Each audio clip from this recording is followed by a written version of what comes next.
Hey everybody, Stinger here. I want to invite you to a pretty cool podcast. Watch this film. Be quite nice. Have a good time. Be very evil. And you'll have that Danhausen. Hey, this is Big Sexy Kevin Nash. Yes, it is I, Big E, but more importantly, it is you. And you might remember me from such YouTube greats as Being the Elite and Chris Daniels Almost Dies. And if you're looking for the very best wrestling content, you better come to Good Mic Work Commentaries. And I'm just going to tell you now, as a role model, you got to tune into this because if you also want to be a role model, you got to learn from the best.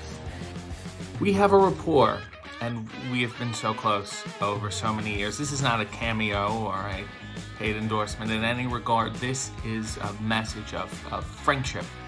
Man, we met 20 years ago, 21 years ago now. Time is flying, isn't it? I want to wish you all the best in your YouTube channel, and hopefully I can maybe make a special guest appearance on there sometime. And I used to say, hey, Greg Morgan, and he used to say, please call me Greg, and I wouldn't do it. Good mic work. Commentaries. Awesome YouTube channel. Now, if you've seen these videos before, you know what I'm talking about. We would do verbal chain wrestling. You know, we'd be off in the yard, the schoolyard at recess. And he's also a 40-year-old wrestling fan. That's a long damn time. And we'd just be staring at each other, and he'd say, hammerlock. And I'd say, all right, I've reversed the hammerlock into a hammerlock of my own, then I put you in a headlock. And, you know, that would go on for hours. He's not going to fill your head with bullshit. He's going to tell you real deal, what's up, and that's that. Raw, SmackDown, NXT. This guy covers it all, my friends. I want you to go to his page, Good Mic Work on YouTube. Check out Good Mic Work Commentaries on YouTube. But we would have fun. We would run around. There would be a wooden hoop we would hit with a stick, and it would go down a hill. I'm about to go and watch a few videos myself. It's a very practical apparatus. We're really lacking in the world right now with some people that have a freaking brain cell. And then now look at him. He has more YouTube views and subscribers than I do, and I'm fine with it because I played such an integral role in his upbringing. Don't you dare be sour. We always talked about wrestling. He was a big Lou Thez guy, and of course I had an affectation for the Hackenschmidts. Clap for Good Mic Work Commentaries. This is RJ City, a wrestling rock on tour. And feel the power. Listen to the podcast. Subscribe. You are watching Good Mic Work Commentaries. Good Mic Work Commentaries. Good Mic Work Commentaries. Good Mic Work Commentaries. Just want to encourage all you guys to check out Good Mic Work Commentaries. And if you don't, we're going to have a problem. Do it! Do it. Do it now! Thanks a lot for the encomium and the nice words about my father's Hall of Fame induction. Hope our paths cross again sometime down the road. Would love to shake your hand again, and good luck on this podcast. And you don't just watch it one time. You can rewatch every single one of them.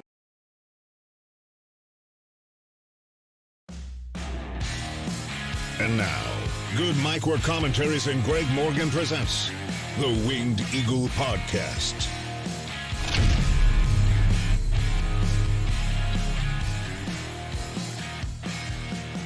It's Saturday again here on the Good Mic Work Commentaries YouTube channel. What's up, guys, and welcome to your Winged Eagle Podcast for September 25th, 2021. Pretty loaded episode to get to today because we're on a pay-per-view weekend. So we've got predictions to do. We got a lot of news to get into. Last night was a pretty fun night of wrestling on the SmackDown, WWE and AEW side of things, both delivering very solid Rampage and Smackdown shows respectively, and we had kind of a new match over there on Smackdown in your main event with Roman Reigns and Montez Ford. Rampage, of course, killed it because they taped that on Wednesday with the Dynamite episode in Arthur Ashe, the big Grand Slam set of shows, and that was a fun 2 hours last night.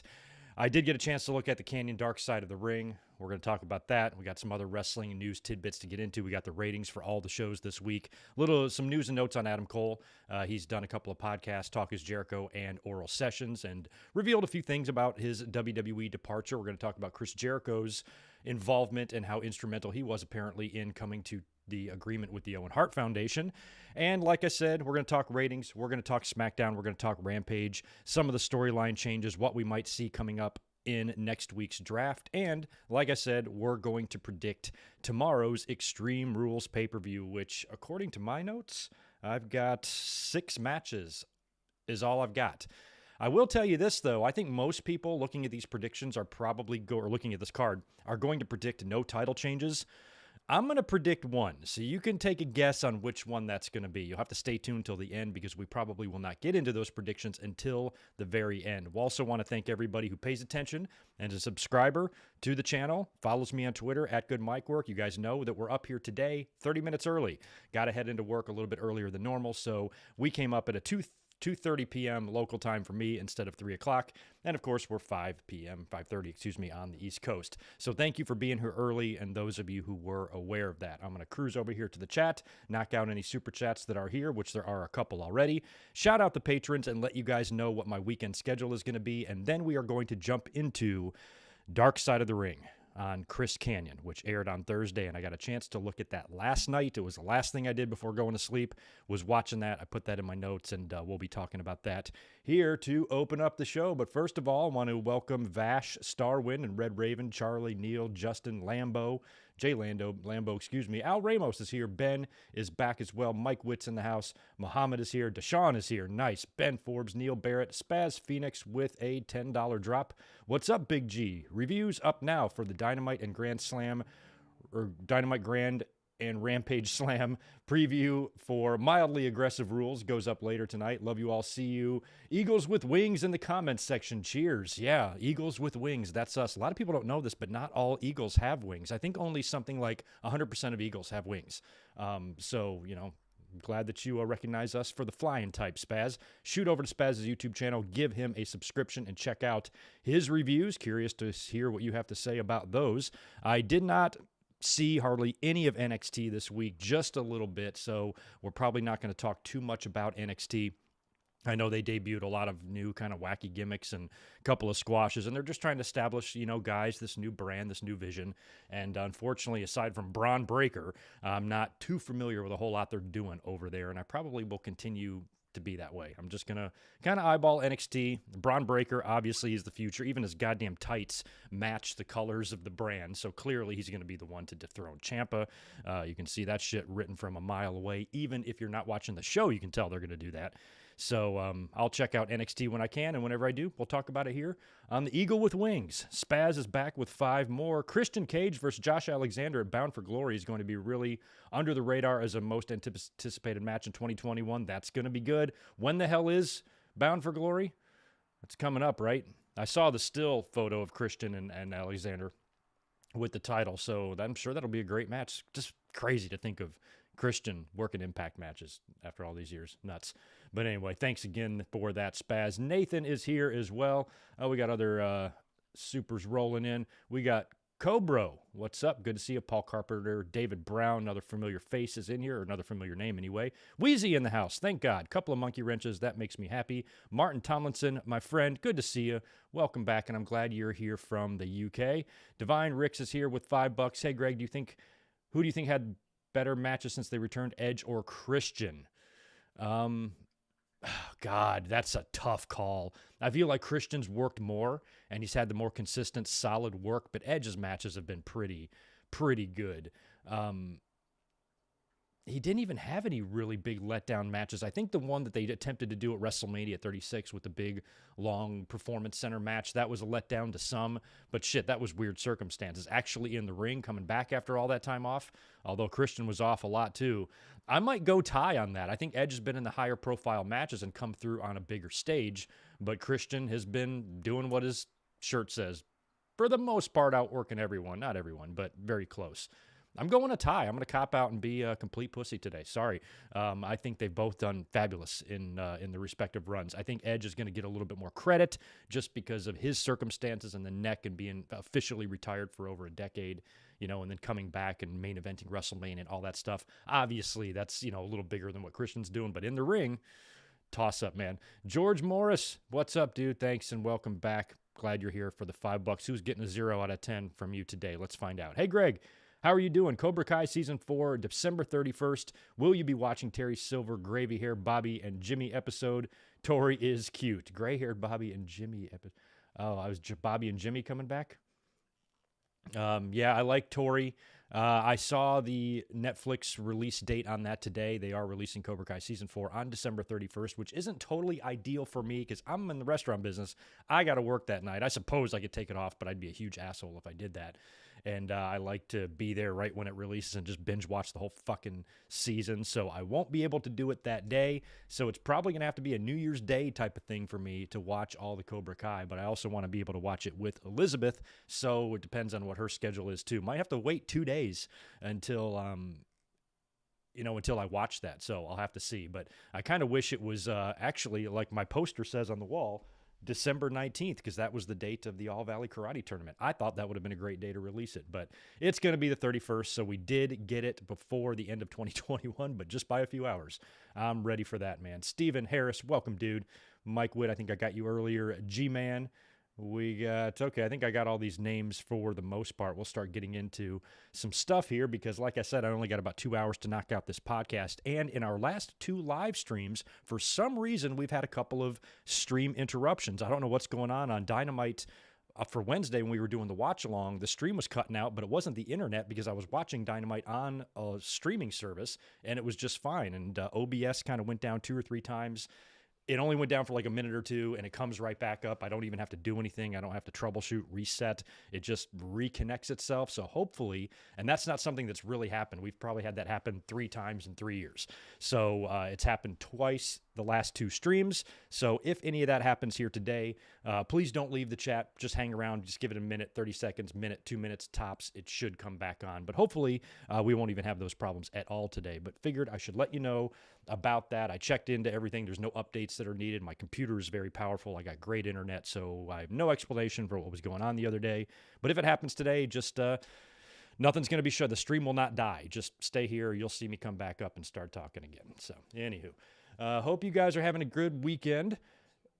And I can be heard, I can be seen over here on YouTube. Right on. We should be getting into some news and stuff now, I think. But first of all, let's do a couple of shout-outs first. And I want to do the Patreon subscribers, as usual, on Saturdays. If you have pledged $10 a month or $200 or more lifetime, your name is in the description below with a secondary shout-out, but I want to shout out everybody, including Jordan Hendricker, Connor Delaney, Divine Ricks, Ryan, JJ, Nikita, Chris Miner, Super Fluffy Toaster, Deshaun Robinson, Jay Smoove, Martin Can, Alex Dredge, Apron Bump Podcast, Alan Carter, Brandon Yelverton, Nick Musser, Jimmy Anderson, K-Dog's Kennel, Ryan Y, Devlin Husband, who I know you told me in a DM that you are watching Cobra Kai Season 3 right now, John Redifer, Claudio, Daniel Rodriguez, Barry MK, who's probably floating around the chat as well, Josiah, Scott Moss, Domanian Ewell, John Riffle, Michael Cuomo, Keith Salyers, Blake Moran, and Naveed. Thank you, dudes, as always, for all of your support. Some of you, years of support, but many of you, months and months and months. So thanks again. Also, we have got to get into some sad news here on the channel in terms of the weekend. This is not going to be the first of 3 straight live streams. It's going to be the first of 2 spread apart live streams. Nothing tomorrow. I actually am going to be missing Extreme Rules. I'm very bummed out about that. It sucks. But if I'm going to miss any pay-per-view this year, this one looks like a pretty good one to miss. It seems like kind of a throwaway show. It seems like a show that's in the way between now and Crown Jewel, even telegraphing, the main event by booking Brock and Roman before Roman and Balor is even taking place. There's no stipulation matches in this entire card except for what's likely going to be the main event between Roman and the Demon. It's an Extreme Rules match. Everything else just a regular match. This is the most pointless. I mean, at least last year they tried, as silly as it was. They did the horror show shit or whatever. It's just like, this is just a show with a name, and they're just throwing matches at it. So if there's going to ever be a pay-per-view I'm going to miss, I'm not too disappointed about this, but I've got a family gathering that I cannot avoid, and I committed to it a long time ago. It's funny, this family commitment actually made it onto Twitter a couple of months ago. My mom texted me in like the beginning of June, and she goes, hey, put September 26th on your calendar because I have some relatives in town. And I just kind of laughed. I'm like, that's my mom for you. She plans family dinners like 3 or 4 months ahead of time. I even joked with her in the text, hey, I can't. I'm looking for shoes that day or whatever, just to troll her. And I posted a screenshot of it like, hey, just messing with my mom. Well, as the weeks and months go by, WWE releases their pay-per-view schedule. And wouldn't you know it, Extreme Rules falls on that very day that I told my family I would attend 3 months ago. So I can't back out now. Got to be there. However, I will be home probably before the show is even over. So I'll catch maybe the main event, maybe the last 15 minutes. I'll tweet about it, whatnot. But in terms of my thoughts and a full review on the show here on YouTube, that's going to have to wait until the next night when we do the Raw review. So you will not get me tomorrow. It's going to be Monday instead. I think you guys will forgive me for that one. And like I said, you will hear my predictions for this big 6-match card just a little bit later on. So we'll see. You never know. I might feel saucy, maybe even late Sunday night for those of you who are night owls like me. Maybe I'll pull up the pay-per-view and do a live watch-along really late Sunday night. Probably not, but, you never know. I'm going to want to watch it because I want to be prepared to talk about it on Monday. So keep that in mind. No Extreme Rules review tomorrow. I will give you my thoughts on the pay-per-view Monday night after Raw. But we are still going to predict the pay-per-view, and we'll see how I do.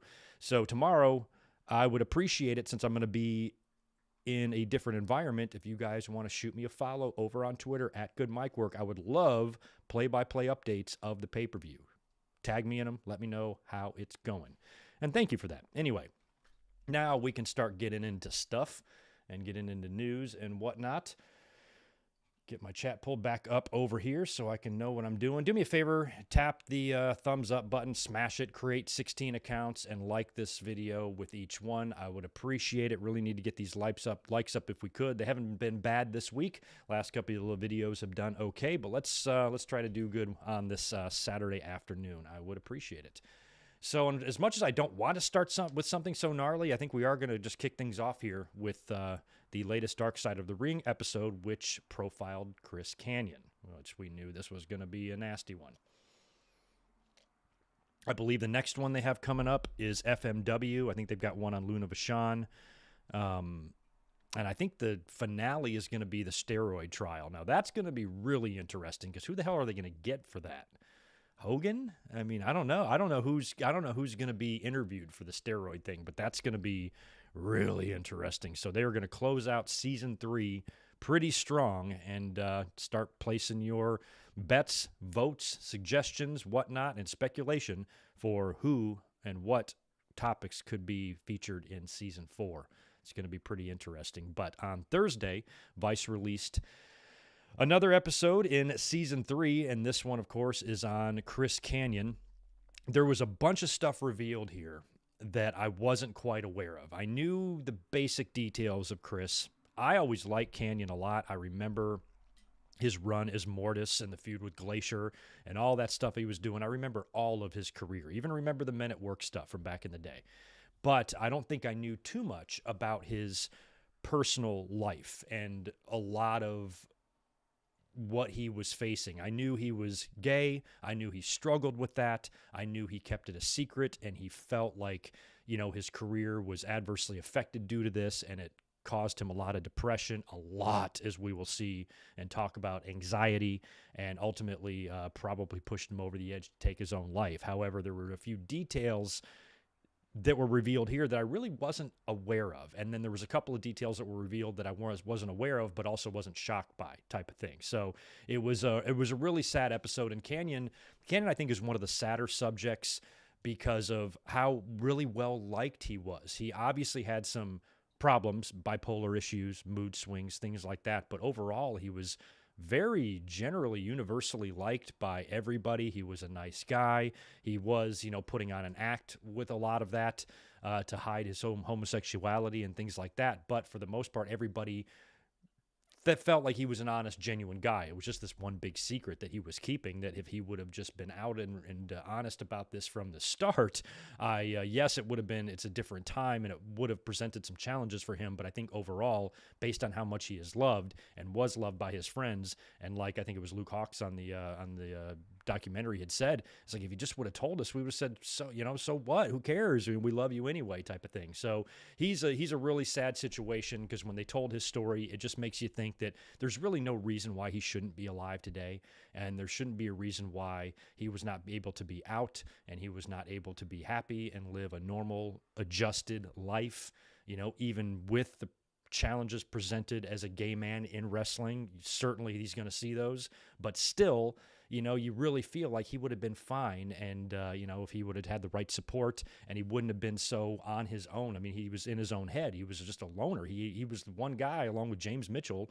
you know, who really knew this secret, and it weighed on him heavily and stuff. So I think it just, in the end, it just drove him nuts. But a lot of like specific details about some of his behavior that was revealed here, mostly by James Mitchell, who I think was probably the biggest guest they had for this in terms of the information he had to share about Kanyon and stuff. It was pretty eye-opening and sad. You know, we had Diamond Dallas Page was interviewed for this, the Young Bucks, Brian Cage, who all knew him, you know, just various wrestling personalities. And I forgot the gentleman's name. He works for AEW now, and he used to work for WWE, Raphael Morphy. He knew Kanyon really well too, and they shared very just kind of sad stories, you know, about him, about his behavior, but also, you know, what a great friend and person he was, and how truly like heartbroken they are as the way it ended for him. But I think some of the more eye-opening stuff was revealed by James Mitchell. They were very close, and Mitchell was very emotional throughout this whole thing, but he was also very honest. And he, you know, when he talked about some of Kanyon's behavior, you know, I was watching it with my girlfriend. I was like, God damn, you know, he sounds like he is completely unhinged.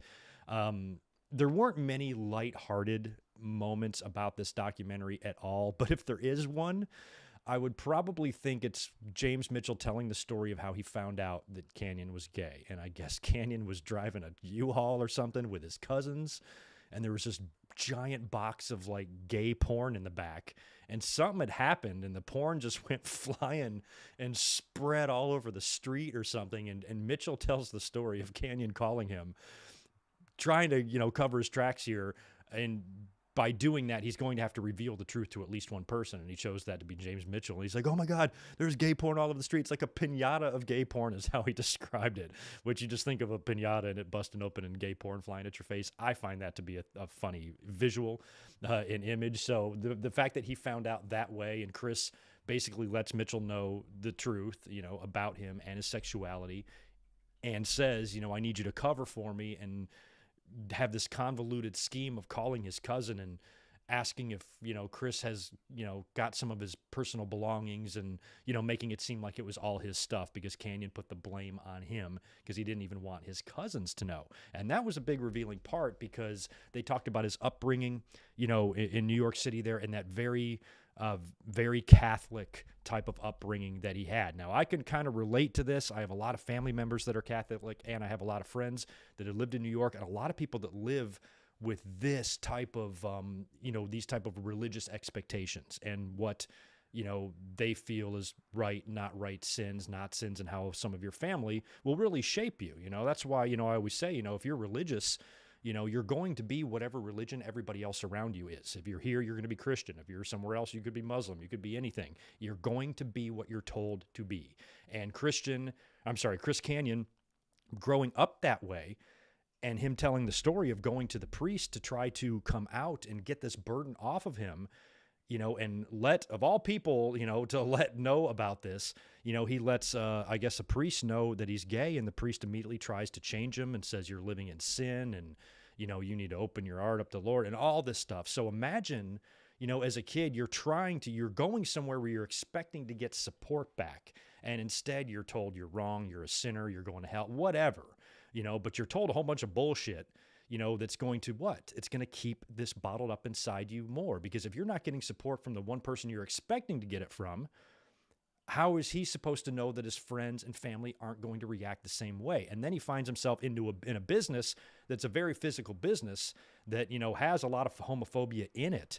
Back in the day, the 80s and the 90s, and maybe even up until the last, few years, the word fag was tossed around like it was nothing, like it was the word the, and Chris, apparently, according to Mitchell, was very anti-homosexual as a way to really, mask, who he truly is. And you do see a lot of that too, so he'd be really over the top, queer bashing and things like that, in order just to hide, who he really is. And I find that to be really sad, and it's heartbreaking that he had to do that. It's heartbreaking that he felt that he had to, because I feel like if he would have had the right people around him and been able to come out to people, who would show him the right support. Basically, I think he just chose the wrong person. I think there's probably plenty of people in his life he would have came out to, it would have been fine. But going to a priest or maybe a family member in a very, very heavily Catholic religious family, I can understand he'd have some pushback there because they're all crazy.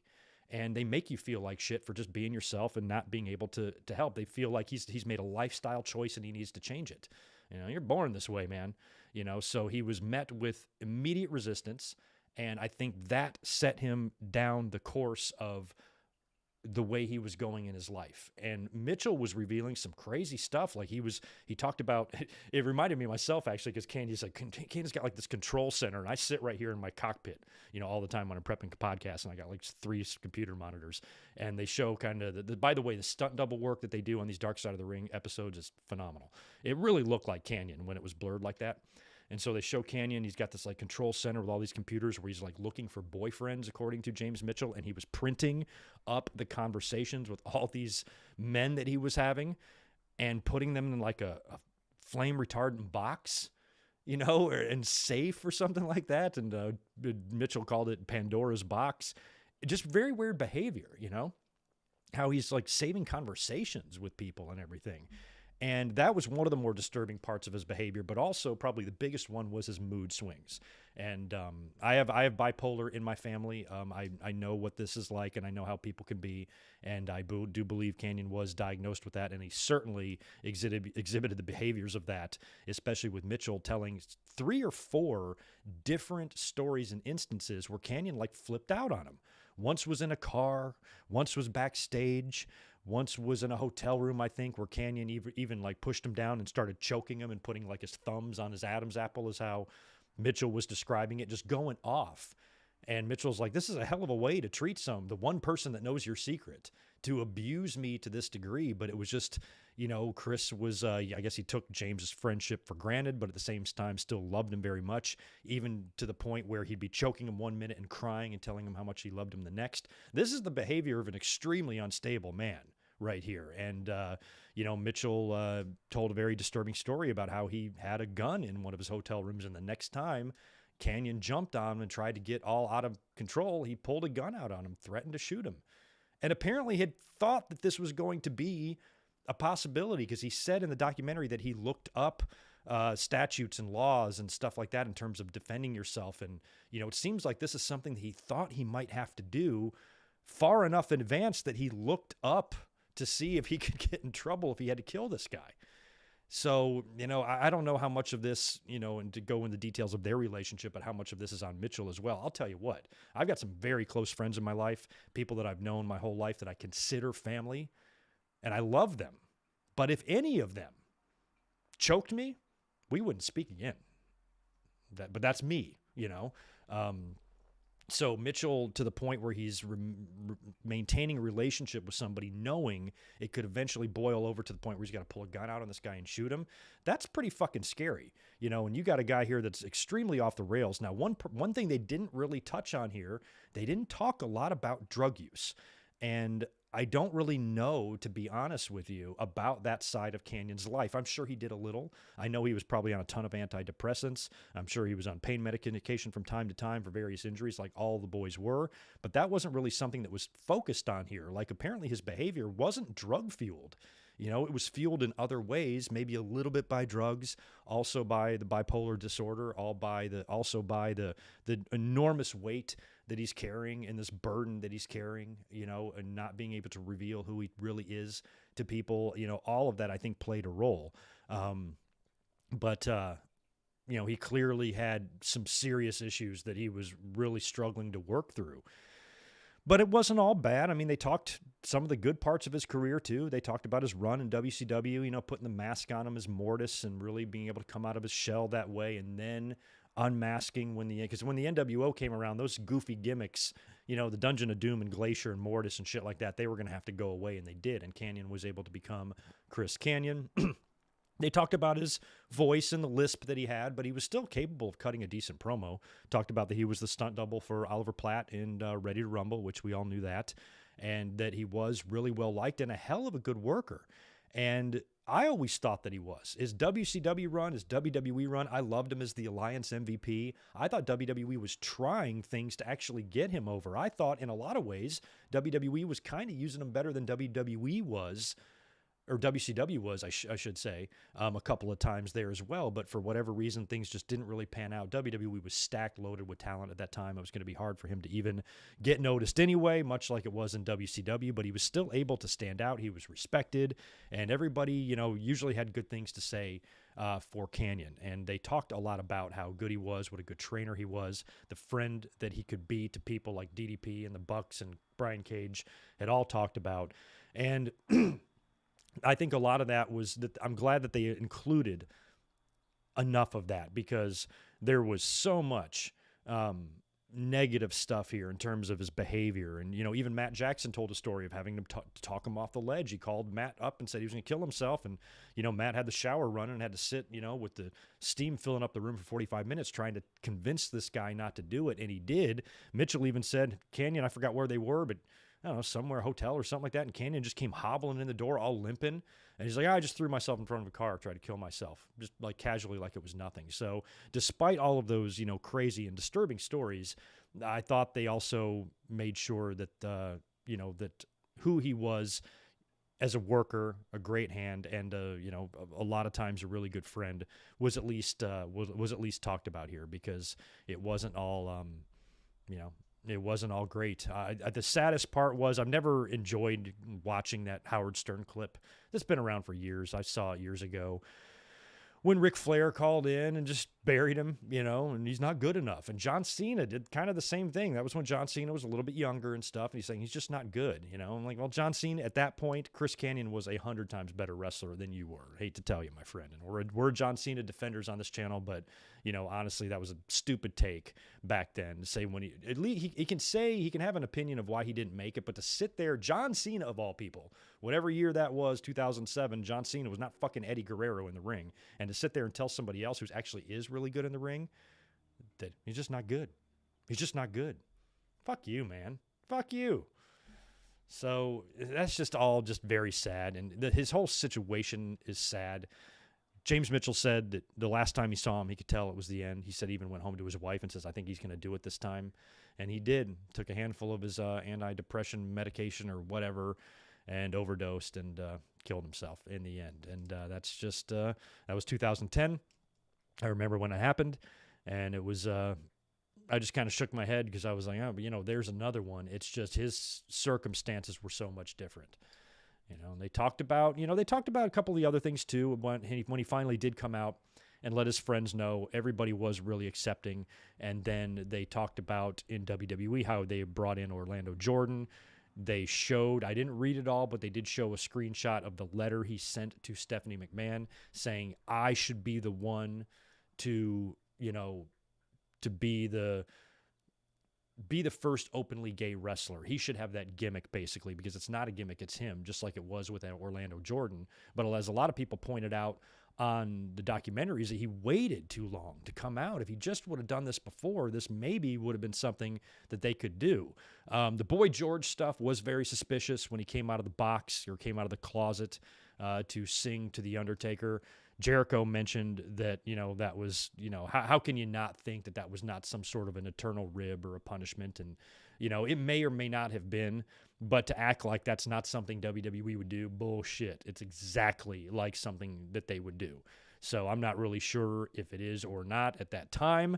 You know, apparently his secret wasn't out, but as Jericho said, somebody probably heard something or heard a rumor, and this is why they made him do that. And that sounds exactly like WWE behavior to me. Like I said, might not be true or not. WWE might not have intentionally, or whoever was the one that wrote that or came up with that idea might not have been a rib on his sexuality. But come on, this is WWE we're talking about. It probably was. So all in all, sad episode, kind of a bummer. After what was revealed in the Plane Ride from Hell episode and everything the previous week, I didn't want a downer episode like this. FMW will be a little different, but that's going to be fucking nuts. And like I said, the steroid trial isn't going to have too much of an element of tragedy to it. It's going to have just a lot of interesting shit to it. So I'll be looking forward to the series finale, and we'll see what they do in Season 4. So there you have it. My thoughts on the Kanyon, Dark Side of the Ring. Let me know what you guys thought in the chat over here. Let me cruise over here before we get into the next subject, and that's going to be the relationship between Fox and WWE. Big report and update on that. Thomas Aridia, thank you very much, man. I appreciate the $5 from you. Hey, Greg, hope you're doing well. I just met Ray Phoenix in Roseville, California. Holy crap. Nice guy, got a photo and an autograph, told him cage match was the best. It was, man. I mean, think about that. Just in the last, week, we've had Danielson and Omega, and then we had that great cage match with the Bucks. Man. And Lucha Brothers a ways back. I'm looking up where this is. Oh, you're way north. I was looking up where Roseville was. Okay, so you're in the Sacramento area. Way up inland a little bit. Sorry, I had to Google where Roseville, California was. Right on, man. Phoenix is awesome. Glad you gave him props for that cage match. That was the damnedest thing I ever fucking saw. My God. But anyway, we'll move on here just with a brief, I'm sorry, not a brief, but a big update that Fightful Select dropped yesterday. I thought was kind of interesting on the Fox and WWE relationship. Now, the reason I thought this was interesting because a lot of people have been doing speculation as to how these networks feel about WWE. We've heard stories about USA being pissed off because Fox gets Brock Lesnar and Becky Lynch, and then Fox is pissed off because WWE did something on Raw. And it's a lot of this back and forth, plus the ratings haven't been great, although, as was pointed out here in the article, SmackDown and Raw are the two most watched wrestling shows in the world. So, you have to at least think about that. And in terms of SmackDown, that's one thing the Fox network at least understands, that in terms of wrestling, they do have the most watched show. So how pissed off can they really be? But as we will see, and we will talk about the ratings later on, AEW is doing comparable numbers. I mean, 1.7 and 1.2, those are not, that is not an astronomical beatdown for a company that's 60 years old going up against one that's 2. So the fact that a company 2 years old can get those type of ratings compared to what the biggest company in the world is doing is, something that they're probably keeping an eye on. So despite all of that, though, it sounds like, the two sides are going to continue to have issues. There's 3 years left on the agreement. I don't know if, what kind of outs Fox has or whatnot, or USA for that matter. And I'm sure Fightful will have a follow-up on this with USA's side of things. But in terms of what it went into in the article here, I'm going to read you some of it just because I thought it was really interesting to see what you guys think about this. But anyway, I quote, by the way, this is an article from Fightful Select over on their Patreon page. Go subscribe to them if you want this kind of information because it's pretty detailed and it's pretty interesting too with a couple of these tidbits here. And like I said, if they have some sort of an update on the USA Network and WWE partnership, I'll be really interested to read that too. So anyway, let's see what they say here. And I quote, Fightful has reached out to several close to the WWE-Fox relationship after being told in July that the relationship between the two sides was strained. A source at Fox admitted that the WWE viewership was disappointing in comparison to expectations, but was quick to note that given the nature of the pandemic, it was still hard to gauge where those numbers would level out, and that it was impossible to predict what happened in 2020 at the time the deal was reached or the series started on Fox. While the disappointing numbers were broached, both Fox and WWE noted it's the most watched wrestling show in the world. So they do at least have that. As far as general concerns and the responses to them, another source at Fox said the company has not been over the moon about constantly promoting another network streaming service with WWE's pay-per-views appearing on Peacock. However, other WWE and Fox sources insisted to Fightful when we inquired to them directly that that has not been an issue. And you would think that it wouldn't be. I can't remember, was the Peacock deal done before Fox? Like, all of them, they knew all of this. They knew WWE was in bed with another network. You can't know all this and then sign the deal and then be mad that they have another relationship. You know, of course they do. So I don't know what the fucking problem is there. It goes on to say that Fox and WWE pointed to the fact that WWE names were heavily featured on Fox Sports, and other broadcasts to build up SummerSlam, which area prime programming real estate spots for Fox. That might be misworded, I'm not sure. Among those mentioned included Stephanie McMahon on Fox and Friends, Charlotte on The Herd on FS1. One WWE source indicated that if there were names at Fox that wanted the pay-per-view content, they could have paid the premium that Peacock did for it. So I suppose that was an option for him. The same Fox source that spoke with Fightful about WWE's viewership numbers said that hearing that Rupert Murdoch, Fox owner, is likely to be portrayed in a less than flattering way in an upcoming scripted Vince McMahon series was a childish move that won't help the relationship at all. Murdoch personally met with Stephanie McMahon, Triple H, and other execs in May of 2018 that USA Network was embarrassed and ashamed of their programming and that Fox would welcome them as they were. However, we've since been told of at least one direct conversation that Vince had with Rupert Murdoch in recent months where that subject wasn't said to be broached. Those we asked in WWE said that concern hasn't been raised to them and that the relationship between the two families is one of great respect. So I'm not sure what they're referring to there. I know Vince McMahon has got like a movie or a biopic in the works or something like that. I wasn't aware of any scripted Vince McMahon series. And they're going to feature Rupert Murdoch in that. Now, I know Ted Turner and Rupert Murdoch never got along, but I wasn't aware of any, too many issues with the McMahon family there. So we'll see. Goes on to say that WWE and Fox have had several high-level meetings in recent months. Fightful learned that the night before SummerSlam, Vince McMahon, Nick Khan, and had a meeting with Fox Sports CEO Eric Shanks and their head of production Brad Zager. We're told a dinner between the two sides at the Wynn in Las Vegas lasted for around 4 hours and was said to be very productive from WWE's end. So they sat around, ate steak, got wasted, and talked about how to better their product. That's also nice. Vince and Nick Khan also decided on another move to further appease Fox. There was an episode of Raw that had been discussed for the Staples Center in L.A. With Fox Sports being an L.A.-based company, Khan and McMahon quickly killed the idea and made the decision to instead have the first show in L.A. be an episode of SmackDown on the Fox network slated for December 10th. That will likely be announced shortly. So maybe I'll go to that show. I don't know. It's right up the road at Staples. So if there's going to be a big SmackDown there on December 10th and they load up the card with something worth watching, maybe Good Mike Work will be there. Not sure yet. Anyway, it says at the bottom and the end of the article here, next week, Fightful Select will take a look at what we've learned about WWE's relationship with the USA Network. So basically why I wanted to read that is because, I feel like that answered a few questions in terms of what the fans basically like to just assume. There's a whole lot of assuming going around, especially if WWE shits out a bad show or something like that. You always, they're going to cancel it, or USA is going to be pissed, or Fox is going to be pissed. When you have kind of like a pretty detailed article like this will kind of give you an idea of, what that relationship is like. And, like we said, obviously they signed these deals prior to the pandemic, but even without the pandemic, the WWE was still producing very much the same type of content they do now, Thunderdome or not. Yes, things got a little stale during the Thunderdome, but you know what? They were stale anyway. So had the pandemic not happened, I think you still would have had a lot of jaded fans. There would not have been the excitement of going back to the arenas because you never left. And I don't think things would be really that great at all, at least with the pandemic. I mean, if there is a silver lining for wrestling anyway in that pandemic, it did give you something to look forward to when the fans came back. It's the closest thing we're ever going to get to an off season. Obviously the talent in both companies didn't take any time off, but maybe a lot of fans did. Fans like me who have a YouTube channel can't really take any time off. If I want to continue the YouTube channel, I have to continue watching.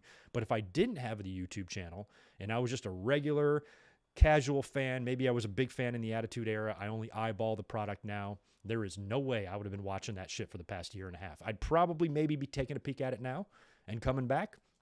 So if anything, at least they have that. They had that, boost from fans returning and them, putting on a big SummerSlam and whatnot. But, overall, they are the most watched wrestling show in the world, and at least they have that. But I think the numbers, they would like them to be higher, and provided we don't go into another lockdown and everything is just still all hunky-dory in terms of traveling and events and things like that, there really are no more excuses now. So we'll see, how the numbers do for the rest of the year and going into 2022, and if they can remain around that $2 million viewer spot, because I don't think WWE wants to dip below that, if at all possible, at least for SmackDown. I mean, it's Fox, for fuck's sake. So, but that gives you some insight on how Fox feels and all that. And like I've said all along, I feel like Fox knows what they were getting. They wouldn't just sign and bring on WWE programming with never checking it out or knowing what it's like or understanding how they do things and how they produce TV. So I think, pandemic or not, WWE would have kind of just been providing the same type of content, which is just uninspired bullshit. And it's not going to be networks, I don't think, that are going to light the fire. I think it's really, might be AEW. And the stronger they get and the more cards they stack up, the more WWE will do to respond to that. And I think they did a really good job this week. Like we talked about on Monday night, that was a pretty solid Monday Night Raw. Even though they threw it together and they had the fuck it, let's just do this approach to it, they still had some big matches, one that opened the show, one closed the show. Last night's SmackDown gave us a really fun main event and a little maybe singles test for Montez Ford, which I believe he passed with flying colors. And they did enough, I think, to combat the two Grand Slam shows that AEW was doing. So it's the better AEW gets, the better WWE's going to get. So we got to hope for that, so we can continue to get good quality shit out of both companies, which is the whole fucking point of competition. So we'll see how that goes. But interesting article. You can head over, if you are a subscriber of Fightful Select, go to their Patreon page. You can read that whole thing in its entirety. I did skip over about 2 paragraphs there, so that's there if you want it. Also want to talk a little bit about Adam Cole. Now, I have not listened to either one of these. I only listened to 2 clips that I found very interesting. Adam Cole has been on Oral Sessions with Renee Paquette and also Talk is Jericho with Chris Jericho. Now, he talked to both of them about the circumstances of coming to AEW, leaving WWE, and whatnot. I'm yet to listen to both. I don't know if I'll get a chance to or not, but I listened to 2 clips and I found them interesting. The first one comes from Talk is Jericho, and Cole talks about his decision to leave WWE and sheds a little bit of light on what those meetings were like. And he said, like the meeting he had with Vince McMahon, and he said the meeting with Vince McMahon was very productive. He said it went well. He said everybody was just really nice. He had nothing but good things to say about how they treated him. However, when specifics were discussed, and Jericho was the one that brought it up. Jericho was like, we heard about, the rumors of you being Keith Lee's manager and about the name change. And Cole said that they did kind of mention that. And they said, but they were vague about it. They were very vague about any specific plans, but they did mention that they might want to change up his name and or change up his look. And he said that was red flag number 1 for me. He's like, the biggest red flag, it's because I've been wrestling for 14 years as Adam Cole, as this persona. I look this way. This is my name. They want to change me up. They want to change my name just because they don't think the WWE audience is smart enough to handle an announcer and a wrestler with the same last name. You got Christian Cage and Brian Cage and Adam Page and Ethan Page and Dallas Page and Rampage. You got all that shit going on over there in AEW. Those fans aren't too dumb to understand who's who, but apparently in WWE they are. And even though they didn't say they were definitely going to change his name, they at least brought it up, and he balked, and he said, he knew, he said he made it clear to them and that they knew he was not comfortable with that.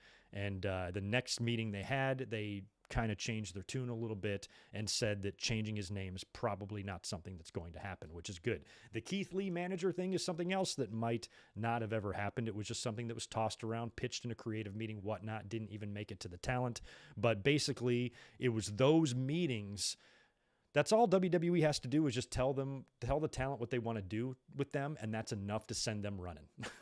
Here's what we want to do. Fuck that. See ya. That's pretty much exactly how it went. Thank you for the meeting, and I appreciate you being so kind to me, but you can go fuck yourself, Vince McMahon. So that made me happy that WWE is so dumb. They could have just kept the guy by just being cool and normal and, not change his name to fucking Brax Breaker or whatever the fuck. My God. So anyway, he also mentioned in the Talk is Jericho, the clip that I listened to, the decision when he actually made the decision to go to AEW. And he said it was like in the middle of the night or something, and Britt was asleep and he was laying there awake, and he started thinking about going to AEW, and he got these butterflies in the stomach, like that kid on Christmas morning type of excitement. And he wasn't really getting that when thinking about staying with WWE. Yes, they've made me a great offer. I'll be on the main roster now because I've done everything I can do in NXT. Obviously, I'll be paid very well. But am I going to be getting those fluttering feelings of like, oh, I'm so excited for my career? No, you're not going to get that in WWE, especially somebody like him who's, not 265 pounds, and 6'3". He's going to have, issues with that, where in AEW he's going to fit in much more. And when he thought about going back there, being around his friends, being with his girlfriend, that sort of thing, that was all he needed to, make the decision. And it was, he decided to go AEW and made it official. Now, he was also a guest on Oral Sessions, and he mentioned to Renee the hardest part about leaving WWE. And apparently the hardest part about leaving was him being featured on Xavier Woods' YouTube channel, the Up, Up, Down, Down. He was part of a little group there. I think it was Woods and Tyler Breeze and Cesaro and him, Cole. And now, obviously, he's not going to be able to be a part of that. And he said that really bummed him out because he seems like a guy that, and I can relate, I'm sitting in front of a webcam right now, live on YouTube, streaming. I can relate to, how fun and how important streaming can be to your lives and developing a relationship with your audience and doing that. It can be a lot of fun, and it's a great outlet. Sure as hell beats going to the bar and downing, 3 pints of beer. If you can just hang out and have a good time in the comfort of your own home, that is very, very important to him. We even heard about the reports that he was not willing to give up that Chip Twitch channel if he did sign with WWE. And that was hard for him to leave that, but still, the grass was much greener over on the AEW side. So I'm interested if I get time to listen to the rest of that, because Cole seems like a really good dude and somebody that you would just want on your roster in terms of a personality in your locker room and just a professional guy. Plus this guy's a veteran now with some big time pay-per-view and TV experience. Having that guy there with a lot of that dark and elevation talent, along with the Daniel Bryans and the Punks, and so much experience that's helping now. That's just that locker room is getting more and more experienced by the day, and you have so much young talent. You think about the Pillmans and the Griff Garrisons and the Julia Harts, and so many of the young talent that's greener than fucking turtle shit on elevation right now. To have a locker room like that filled with current veterans, great wrestlers, guys that are more than capable and talented of opening up their own wrestling school. You've got legends like, fucking Sting and Arn and Tully and so many brains to pick. I would love to be a young wrestler in that AEW locker room, even more so than WWE. Because in WWE, you'll just be condescended to, and you'd have to be a part of that machine, where in AEW, you might be able to just sit down and fucking talk to a legend, and try to give them, hey, have you ever watched me wrestle? What do you think? What am I missing? Should I do this? Should I do that? Do you think it's a good idea if I do it? Like, I would be bothering everybody. They wouldn't be able to get rid of me. Sting would be like, Greg, will you leave me the fuck alone, please? Goddamn, give me 5 minutes to myself, please. I would be bothering the shit out of them. So, I just think that they've got a really good, just group of pro wrestling personalities, minds, and wrestlers all throughout that company. And I'm glad that he's there. I think it was the right call. Speaking of Jericho, he did an interview with Stephanie Chase and detailed his involvement in bringing Owen's widow, Martha Hart, and AEW's Tony Khan together for this collaboration. Now, I found this interesting because I didn't know Jericho played such a big role in this, but apparently he did. Apparently this was a year and a half in the works. So I'm going to read you just a quick quote from this interview, what Jericho said, and I quote, "It was a passion project for me and obviously for Martha and Tony. We worked on it for a long time, about a year and a half, to put the deal together and to figure out what we wanted to do. I just knew I wanted Owen's legacy to be something positive and something great as far as wrestling goes, rather than just be dwelling on his death.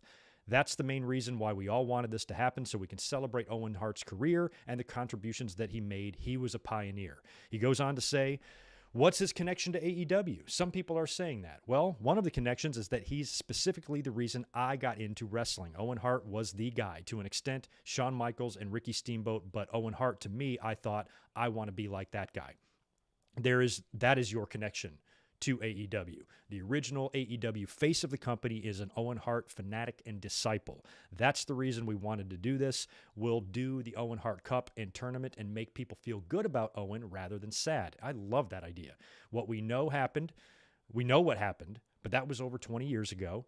Let's move forward, remembering his amazing contributions and legacy in the ring that still resonate to this day. I'm really excited about it and very happy about it, and really happy the deal got done. We put a lot of time and work to make it happen, but it did, and now we can move forward and have great times with Owen involved, which I'm sure he would love as well. So props to Jericho for really making that happen. I'm glad that he thought of that to find a way to honor Owen. And of course, Jericho's a Canadian wrestler. He's got a lot of, respect in the Hart family and stuff. He's the right guy to kind of broker this deal, I think. And I'm sure he was very, very respectful as he approached Martha and all of that, because you got to know that she was, you had no idea how open to this at all. Was it just WWE? Obviously, she's got a huge problem with WWE, and rightfully so. But is it also wrestling? Did it also kill her love for any other form of wrestling at all, or is it just specifically WWE? So the fact that AEW is around now, and we got another wrestling company out there that Owen's immediate family has not had lawsuits with, and there's a way to actually be able to honor Owen Hart, and the Owen Hart Cup is going to be fun.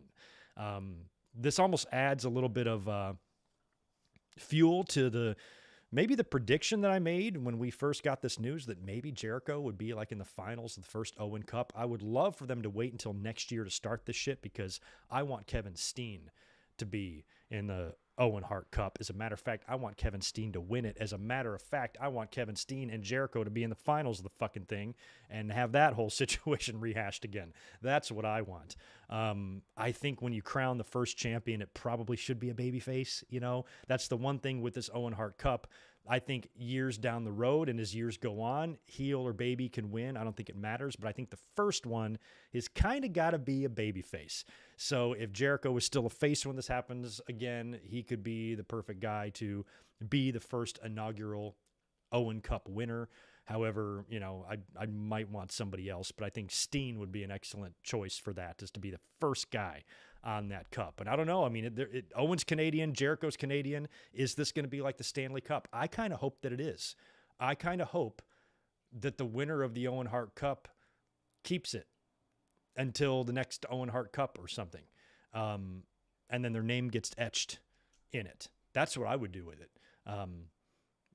Maybe limit, how you bring it out to the ring. Don't use it as a weapon. Don't use it as a prop. Maybe bring it out the first week after. Have an award ceremony where you're presented with the cup or whatever. That's all fine. But whoever wins the cup, I don't want to see them just coming out there every week like they would do with the Andre the Giant trophy and the fucking King of the Ring shit. Play it a little cooler is all I ask here when that finally happens. I want to see this cup done a little differently than some others. And you guys can help me out. What do they do with the Dusty Cup? Is that a new cup every time, or do they pass that from winner to winner? I don't know.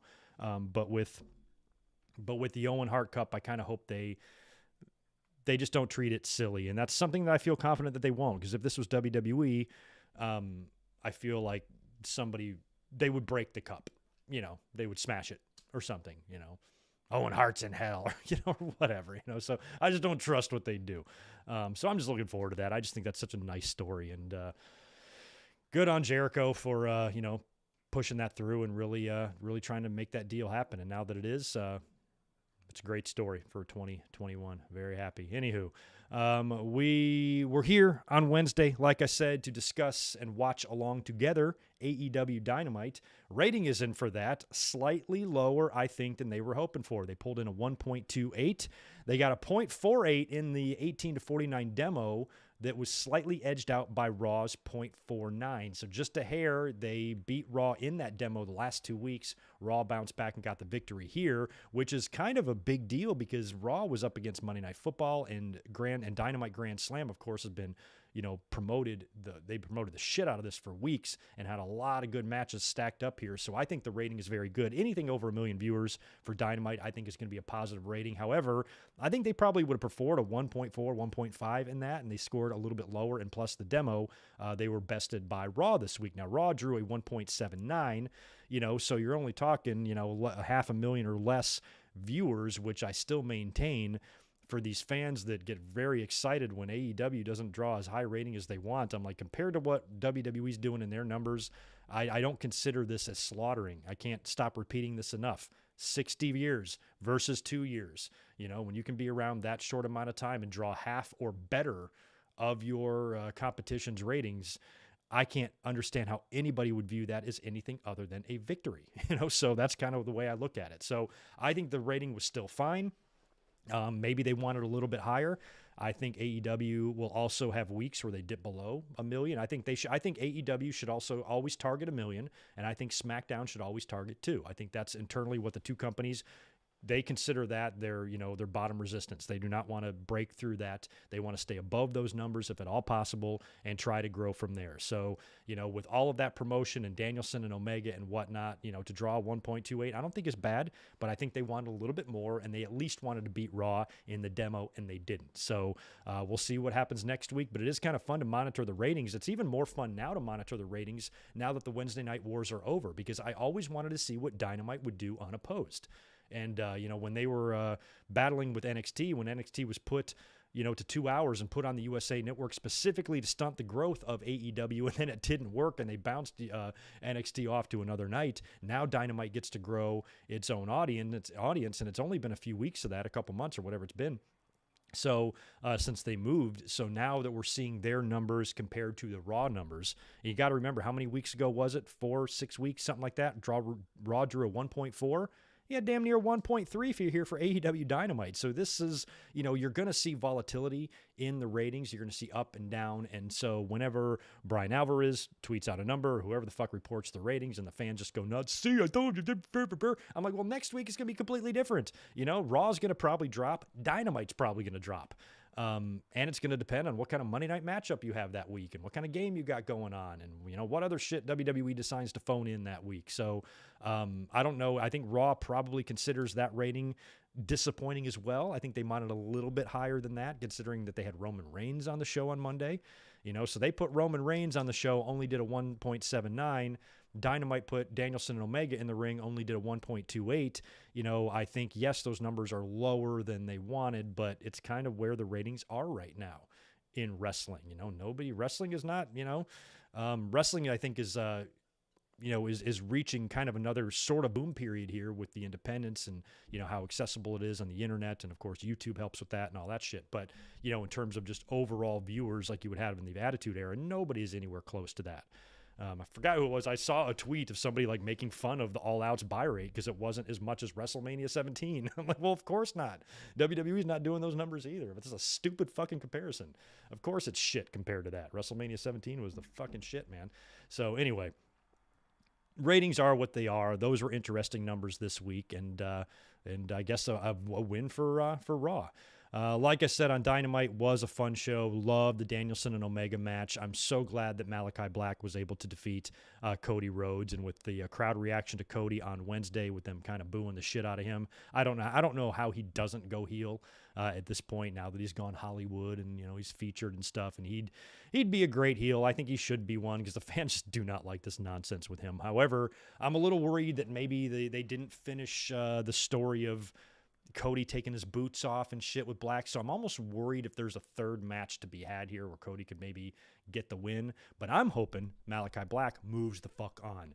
And because if Cody turns heel against somebody, he can be completely reborn, again. And, these losses won't do anything to diminish the level of star he is. And it will help Malachi Black. So I hope that those guys are done with each other and Black moves on to something else. We have this match I like.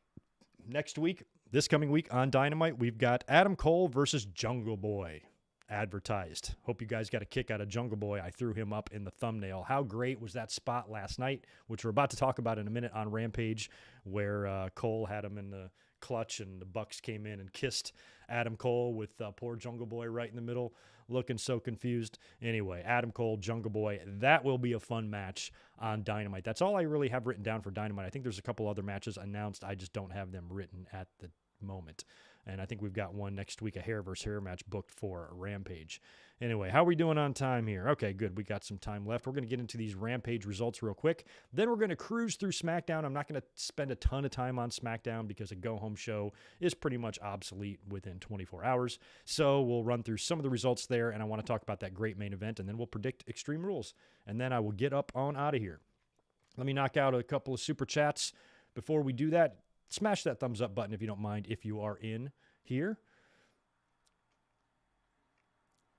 Okay, thank you for that, Mystery. You believe the Fox deal was first. Okay.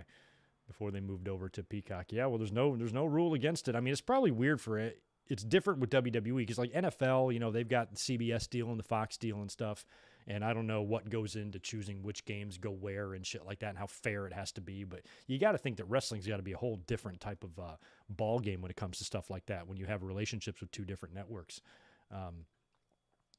Neil Barrett, will I be doing a WCW Halloween Havoc 1996 retro review?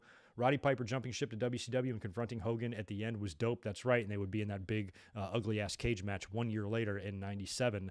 Not sure if I'm going to do a review. Definitely going to do a watch-along in October at least. So possibly a watch-along, possibly a review. Maybe both. Maybe a watch-along of one and a review of the other. But yeah, that will be coming in October. If you want your Halloween Havoc fix in the meantime, go over to my YouTube channel, go to the search bar, search Halloween Havoc. I know I've got a 1998 review up, and there might be another Halloween Havoc up as well. I can't remember what I've done throughout the years, but there is some retro reviews over there on Halloween Havoc on my channel right now. Deshaun, good to see you, man. Thanks for the $5. Thanks for being here. I will be at next week's Draft Night Smackdown in Baltimore. So that's where Smackdown is, huh?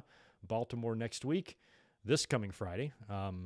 Night 1 of the draft, and then night 2 will be the following night the following Monday after the weekend. So interesting. That should be fun, man. It's going to be an interesting show to go to. I'm curious how they're going to do the draft, if it's just going to be the dumb shit on the screen where they just, it's like a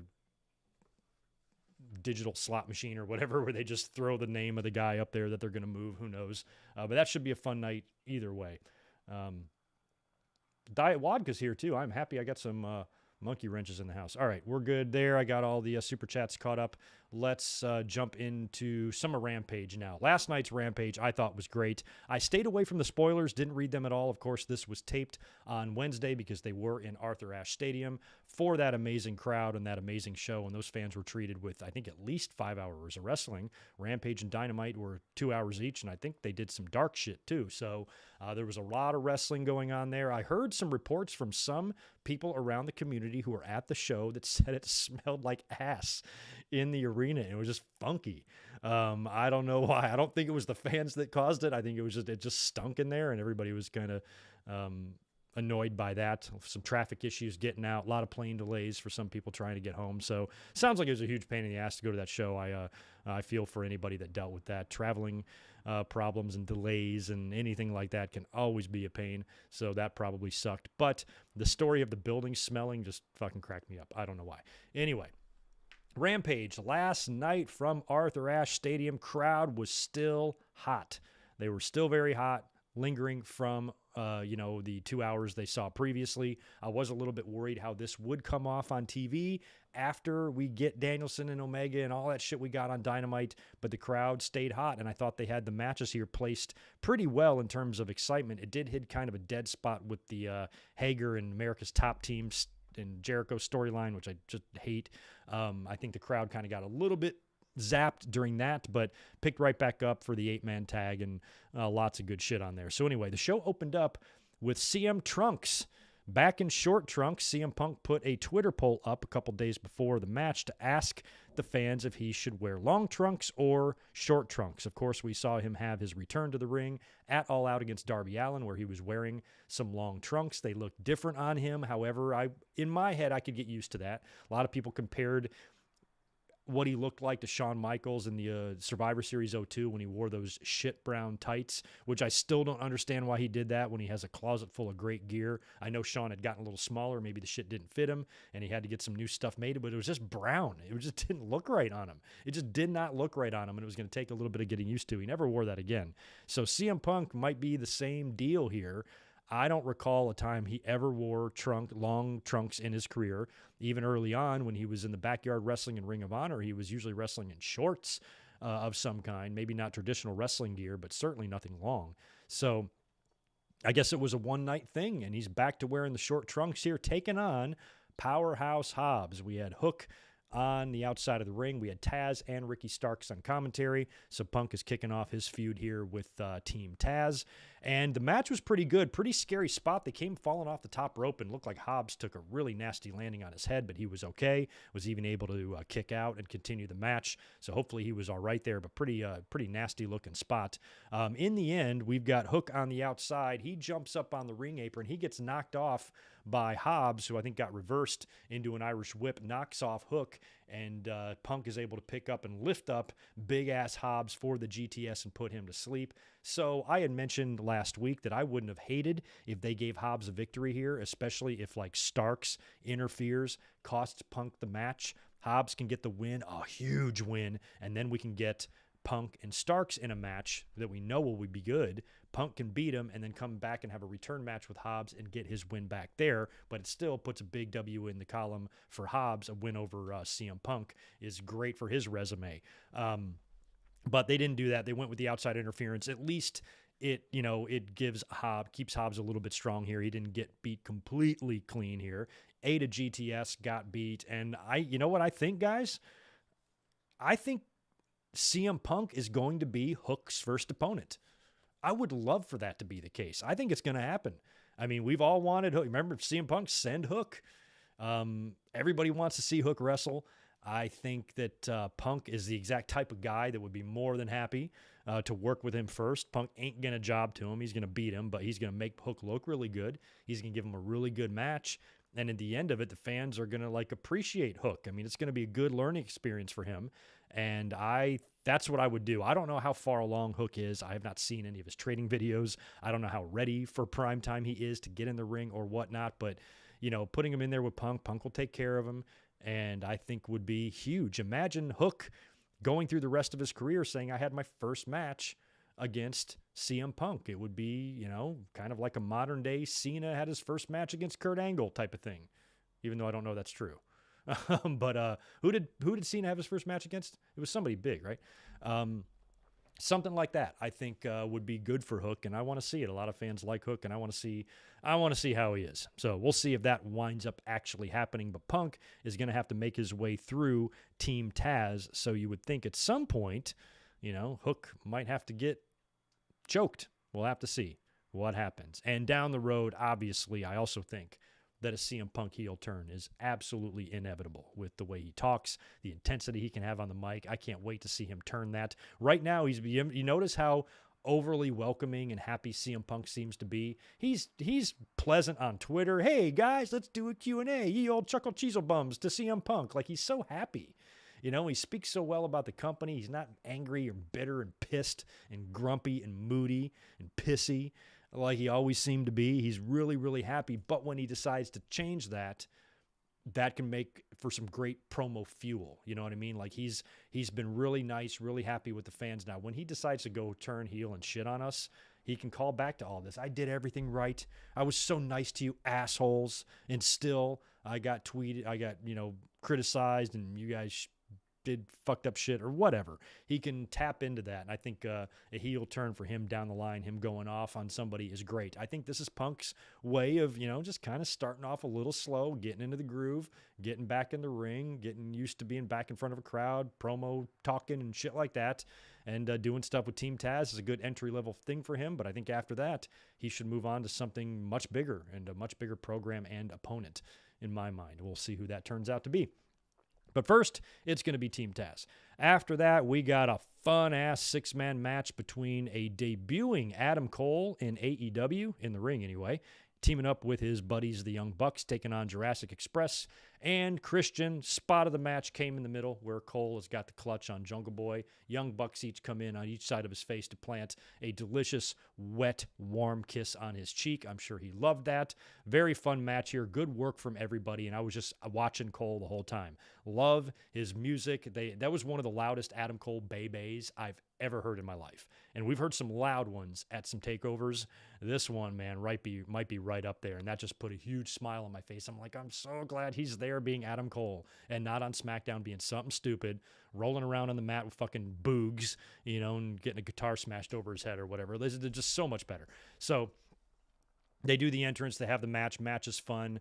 In the end, we get poor Luchasaurus in there by himself. He gets Panama Sunrise by Adam Cole, followed up by a BTE trigger from the Bucks, followed up by the last shot, or what's now called the boom, from Adam Cole, running knee at the back of the head, pins Luchasaurus for the win. And, of course, the Elite got the win there. There was no way they weren't going to win on Cole's first night in the ring. So that was fun.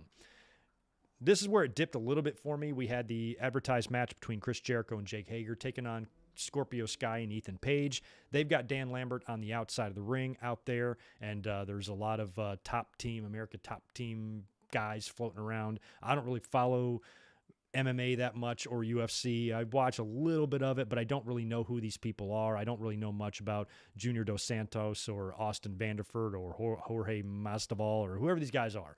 So anyway, in the end, Scorpio Sky is able to roll up Jake Hager for the win when he hits the ropes and Dan Lambert grabs his leg. So heels get the win there. Jericho and Hager grab Lambert. They bring him in the ring. They are about to fuck him up until all of these MMA guys swarm the ring. They come out of the crowd. It was probably very over for the audience, to see these guys if you're an MMA fan, but to me, I'm like, I just don't really like it when MMA people like mingle in, especially like this. I don't like Dan Lambert. I don't like the type of gimmick and character he's playing because I hate those fucking people in real life. And now you've got these MMA guys, and I'm like, what are they going to do? Like, where's the storyline going to go? Because do you think for a minute these MMA guys are going to allow themselves to get beat by fake professional wrestlers? But at the same time, AEW wouldn't do something that's going to make them look bad or wouldn't benefit them. So what's the blow off here going to be? What kind of match is this going to make? Because what we saw is Jericho and Hager grabbing Lambert. All the MMA guys show up. They let Lambert go because now they're like, oh, fuck. They stand back to back, get ready to fight. All these guys swarm in the ring, and they just beat the shit out of Jericho and Hager, like 8 guys against 1. And Jericho takes some vicious bumps and takes a good shot and a back elbow, I think, and maybe even a kick. And he goes down, and Dan Lambert and company stands tall. But it was like 8 against 2. So what's going to go on here? Like, what happens next? Are they going to have to wait until Lambert finds himself on AEW with not a whole lot of backup and Jericho and Hager can get their hands on him, or the Inner Circle going to come together and be a part of this? I don't know. I mean, I applaud them for trying different shit. WWE's brought in the Brocks and the Rouseys, but mostly just because of the huge names they are and the draws that they are. But actually bringing in MMA stables, to come in and have programs, I don't know. I just don't know where that can go storyline wise. But it's something that, aside from a few people being brought in by WWE here, there, Cain Velasquez or whatever, actually, and back in the day, they had Shamrock and Severn and stuff, but this is just feels different. These seems like all these guys that were there don't seem like guys that are going to start careers in wrestling, right? Unless I'm wrong. So I don't know. It's a storyline that I'm just kind of worried that where it can go and how it can end. It doesn't seem like it can end well in any way. Unless Jericho and Hager beat the shit out of all these guys, including Dan Lambert, but that's not going to happen, so I don't know. Whatever you do, don't get CM Punk involved that could be one way CM Punk can get some victories over MMA guys, book it in a work, so maybe Punk can get involved. Anybody else with MMA experience, I don't know, can jump into that, but not my favorite part of the show. I loved the 8-man tag, Santana and Ortiz teaming up with the Lucha Brothers to defeat Private Party and the Butcher and the Blade. Fun match there with Private Party pinning Mark Quinn for the win. That was just all kinds of fun. I didn't write down any specifics. I just watched the match, smiled, and wrote down the winner. Loved the stuff on the stage with Sammy Guevara and Fuego coming out there. Sammy's got the cue cards, and he's going through the cue cards, and then just Miro is standing right behind the two of them, and he just beats the shit out of him. He chucks Fuego off the stage through a table. I think he lay there for like 3 hours, and then he put Sammy in the game over on the stage, and we've got a big match between those two guys, which is set. Is that on Dynamite? I forgot when that is, but I know Sammy Guevara and Miro is set for the TNT title. I just don't have that written down if that's this Wednesday or if that's another week. I hope it's this Wednesday because that's a match right there. This next match I wouldn't talk about except for how crazy overly booked it was. 900 people came out for this match. It was only a match between Penelope Ford and Anna Jay. The Bunny comes out there. She passes some brass knucks to Penelope, who uses them on Anna Jay to get the win. We had Ty Conte coming down there to try to make the save, but she gets overwhelmed. Hardy Family Office comes out. Orange Cassidy and Chris Statlander come out. And the Dark Order comes out. And they do a deal at the end after all of this dust settles. And there's so many different moving pieces here. And it's nothing but like kind of Dark Order in the ring. They try to do a deal where they reconcile. I think it's, I forgot which one it is, kind of tries to, maybe it's Reynolds. Alex Reynolds maybe tries to shake hands with Evil Uno. He wants nothing to do with it. There's been a lot of dissension in recent weeks with the Dark Order. And even though he kind of thinks about it for a minute, he decides to leave and just say, fuck it, I'm not ready yet. Now, the reason I'm bringing this up is because I believe the next Dynamite is in Brody Lee's hometown. So if they've been teasing or trying to reconcile the Dark Order, maybe this was a way to tease it and say, not quite yet, but next week somebody might bring up, hey, this is the home of our leader. You know, he would hate to see us like this. I don't know, -1 could be there or something. And they might play into that. And that's when we finally get the reconciliation and we get the hug and the fans can cheer for that and have a Brody Lee moment. Or this would be a good spot for the return of Hangman Page. Some people bring up it would be a great spot for Bray Wyatt. However, I don't think his 90-day is up yet. If there was a way to get him in there on Brody Lee's hometown, that would be great. But I think based on what we saw last night with the Dark Order, they might be saving that reconciliation. Because if they were just going to break them up and feud, I think they'd be doing that by now. So I feel like they could come back together, and it might take something physical or something emotional to bring them together, either the birthplace of Brody Lee or maybe Hangman Page coming back trying to get them together, or maybe even a brand new leader. We don't know. But I think we'll see that on Wednesday, which I believe is this Wednesday. Is Rochester? Is that where it is? Somewhere in New York, I believe, is where they're going to be. And, of course, finally we got the big lights-out match main event between Minoru Suzuki and Lance Archer taking on Jon Moxley and Eddie Kingston. Eddie Kingston just over as fuck in his hometown, main eventing a show in New York in front of 20,000 people when he was almost going to quit the business 2 years ago. That's incredible. This match, of course, is exactly what you thought it would be, brawling and viciousness everywhere. Homicide shows up. As music plays, the crowd goes nuts. They kind of have like what WWE would have at like WrestleMania 20. It's what it reminded me of, like an LED ramp. And you see the Homicide name, and then Taz like, well, Homicide, what does that mean? I'm like, come on, Taz, fucking Homicide. So he comes out, crowd pops for that. It's very like New Jack-esque, kind of with his entrance there. Didn't know what he was doing. He was stumbling around, lost control of a chair and threw it, and it didn't look very good. But in the end, we got Eddie Kingston pinning Lance Archer after it was a funny spot, but it would have been better without the trash can. But he basically put a trash can on Archer's head. He's laying in the ring, and he just whacks him about 30 times with the kendo stick, denting the trash can, breaking the stick. It's coming apart in shambles. But Archer, the can was protecting him. It would have been worse if he didn't have the can on him. It was just smacking him in the ear. So anyway, after he just weared him out like a railroad spike, he just pinned him for the win, and the baby faces picked it up, and it was just a fun, crazy fucking match and a pretty damn good way to close out what I'm sure, aside from the funky smell in the arena apparently, was just a dandy of a show to attend live. Would have been awesome to be there, and I'm jealous of y'all. So anyway, earlier on in the show, I think it was after the Penelope Ford shit, maybe it was after the 8-man tag, but Matt Hardy challenged Orange Cassidy to a hair versus hair match, but it's not going to be Cassidy versus Hardy. It's going to be Cassidy versus Jack Evans. He just volunteered Jack Evans to go up against Cassidy next week on Rampage. So looks like we might get a bald Jack Evans next week. We'll see how that goes. But all in all, a really good Rampage, I thought. Fun show. Not great or crazy by any means, but still a good show and a fun atmosphere and a fun venue and market like that. And I think the 2 Grand Slam shows delivered. Were they home runs? Were they Grand Slam home runs? Maybe not, but they definitely delivered, and they were both solid. And like I said, Raw and SmackDown was too. Speaking of SmackDown, last night, numbers are in for that, by the way, 2.09 million on SmackDown. I have not seen, actually, now that I think about it, I have not seen a Rampage number. I usually have the numbers very accessible right here. See if I see them. I do not. No, I don't see any Rampage numbers yet. We'll see what they pull in on that 2-hour show. If that's makes anything any different for them, I don't know. But SmackDown did draw over 2 million viewers last night, which I'm sure they are very happy about.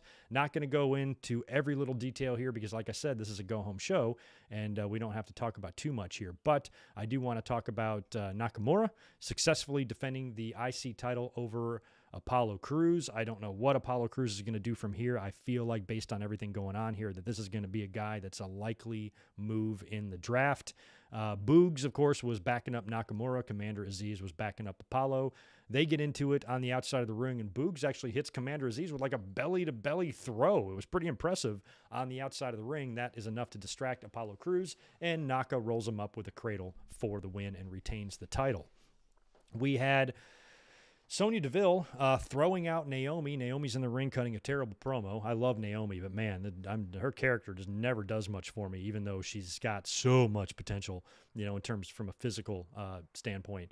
And she's in the ring, and she's bitching about Sonya. Sonya comes out wearing her MJF tie, and she instructs security to escort Naomi out. Now, I had pitched this whole big idea of what they should do is have Naomi snap and just beat the shit out of Sonya Deville. Just fuck her up to the point where they have no choice but to fire her, where Sonya and Adam have to fire Naomi for beating the hell out of Sonya. And then Paul Heyman approaches the two of them and makes them an ultimatum. Hey, you're not going to have your Universal Champion on the show anymore unless you don't rehire his cousin's wife. And then Naomi can come back with a little drop that glow shit. I'm sorry, I don't like the glow. It doesn't do it for me.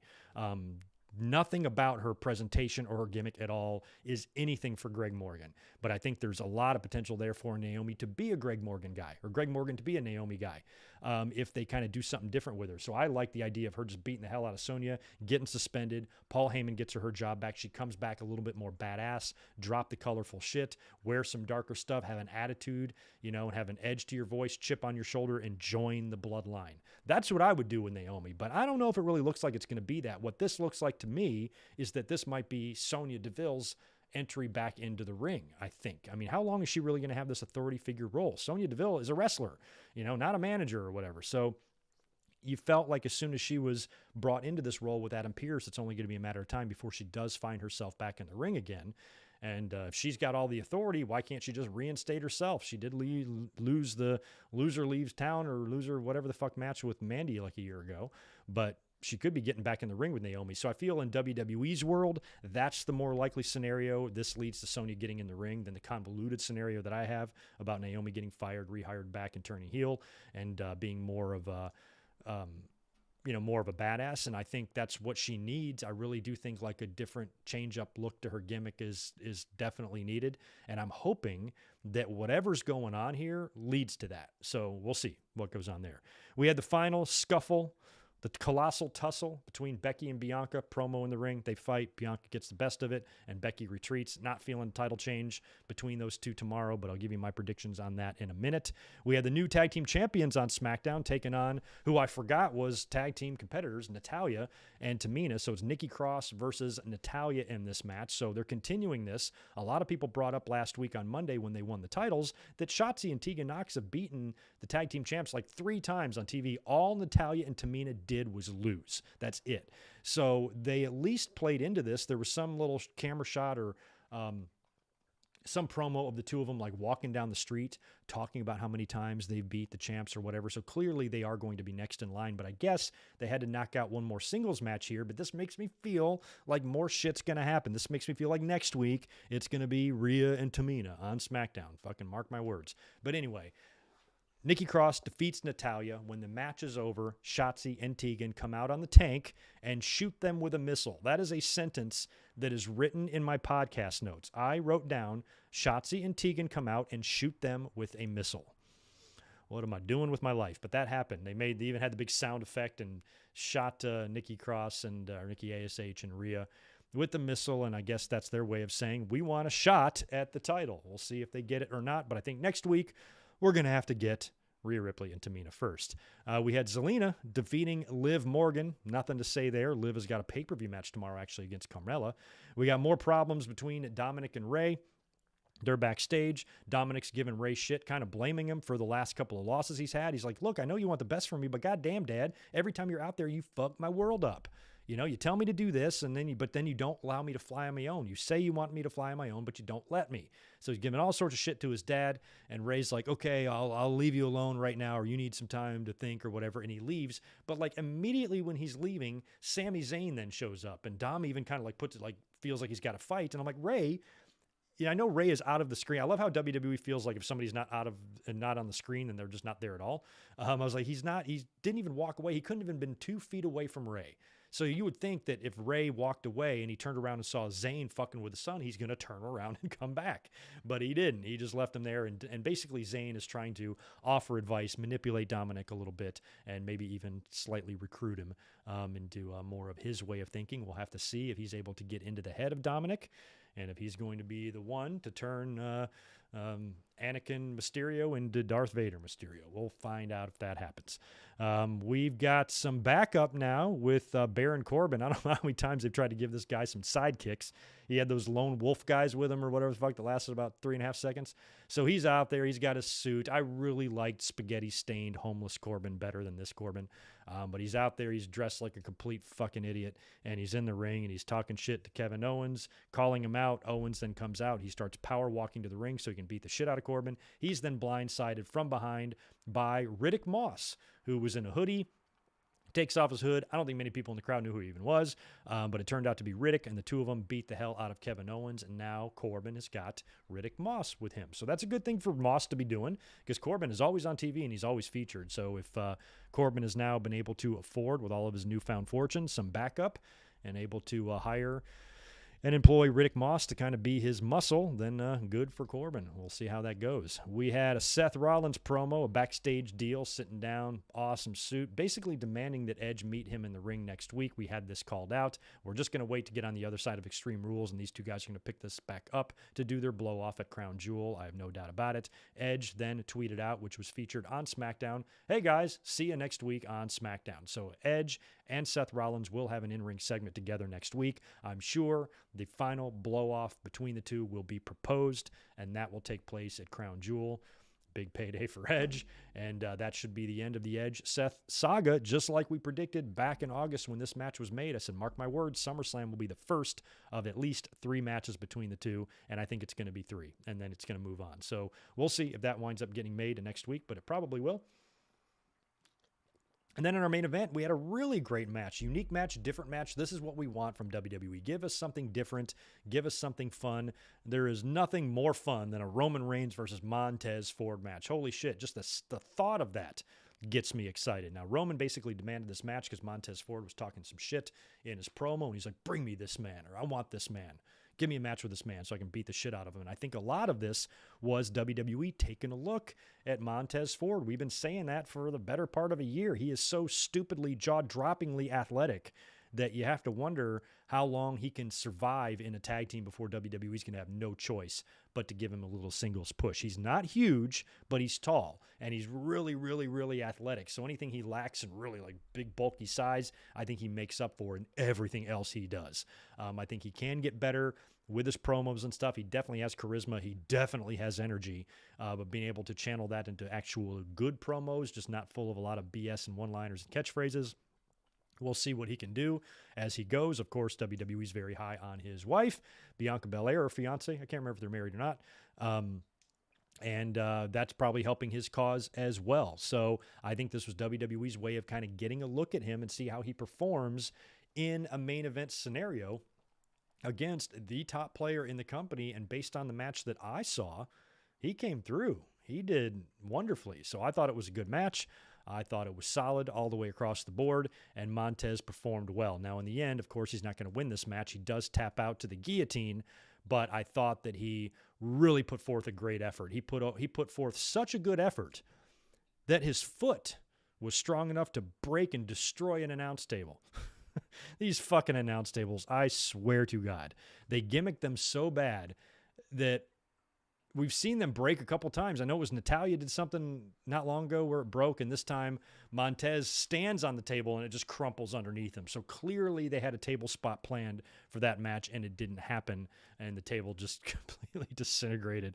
And I don't know how WWE explains this to their audience, and I don't know how this works if they gimmick it from the beginning of the night, or if the announcers are in charge of maybe taking some brackets off or something and getting it ready, and then it just becomes real wobbly. But still, you have to be able to stand on it in a lot of cases, and I don't know how they gimmick it to be strong enough to hold somebody standing on it, but to crumple when somebody lands on it, I don't know. But it just completely fell apart under the weight of Montez's Ford's foot.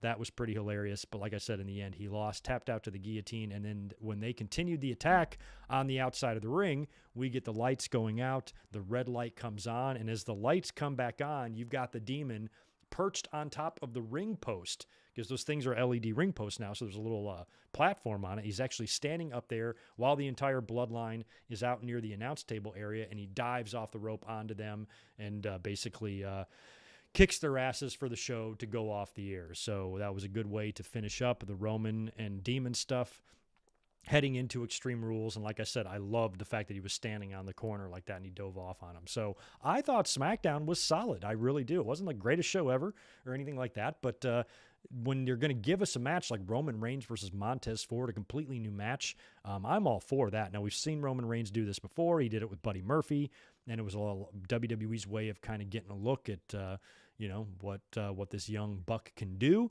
And with Montez Ford, I think they see dollar signs in him. I just think from an athletic standpoint, there's really no way he can't be a star. He's just so stupidly good, and take advantage of him now when he's young and at his most athletic point that he's probably ever going to be.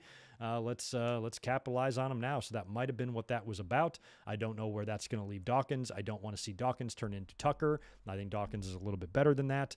I don't know if you do split up the Street Profits, if you try to do a New Day type of thing where he just goes off on his own. Because when the Hart Foundation split up the first time, they didn't go against each other. It is and went singles.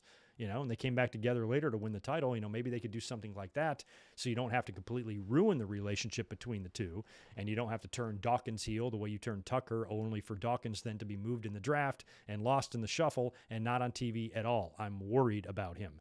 So I just hope it all works out for everybody, basically, in the end. But WWE might have a new star on their hands here, and they might try to give him a push, because I don't think the Otis push really worked out the way they wanted. But Montez, I think, is a completely different scenario here. So I was happy. Hopefully it won't happen to him what happened to Buddy Murphy either, where they gave Buddy the shot. He performed very well.